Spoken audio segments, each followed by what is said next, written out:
Hey YouTube, what's going on? This is Nate here. It is Thursday, November 3rd, so we'll kick off Thursday Thoughts today by talking about Mac OS 10.8.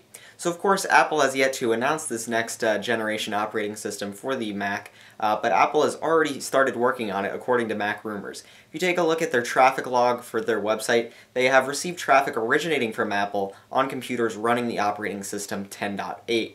So of course we're still a long ways off from a release of this. Apple will probably announce it sometime in 2012 with a release to the public in 2013.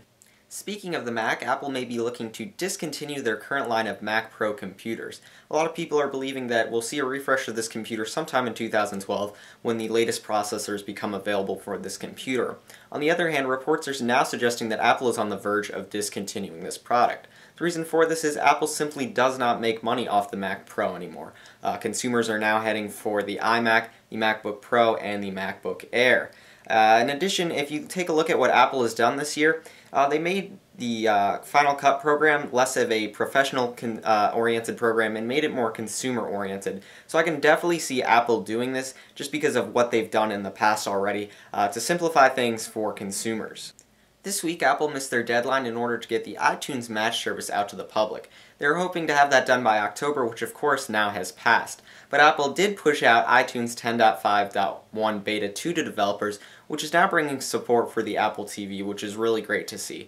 So hopefully Apple will be able to get this service out then to the public in the next couple of weeks. In addition, a lot of users are reporting battery life issues with iOS 5, a lot of them coming from iPhone 4S users.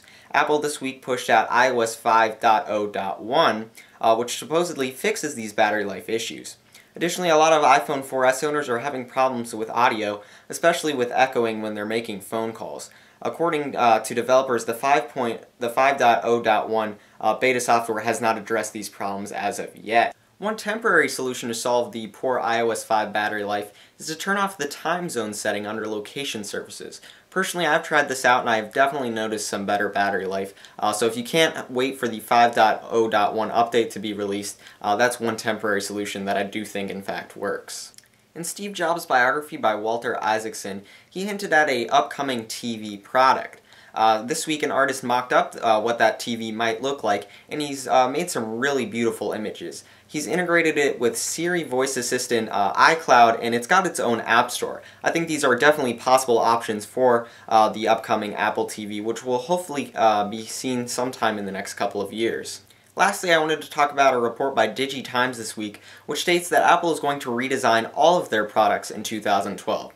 I definitely think this is a true statement. We take a look at the iPhone 4S, a lot of people were hoping for a redesign, but Apple seems to have created a pattern of redesigning the iPhone every other year. So I definitely think we'll see a redesign in 2012 for the iPhone 5, or whatever they decide to call it.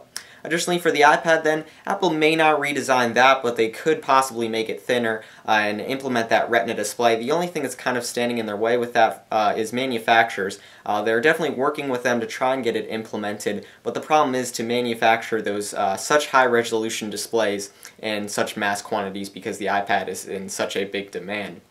Also, I think we're going to be seeing the A6 quad-core processors. On the Mac side then, I definitely think we'll see a redesigned iMac and possibly MacBook Pro and MacBook Air. Apple also may decide to discontinue the MacBook Pro in favor of the MacBook Air, just kind of combine those two products together into one powerful, thin laptop. So thanks for taking the time to watch Thursday Thoughts today. I really appreciate it. Please leave a comment down below on any things I talked about today. Please like it, subscribe, and I'll see you guys later.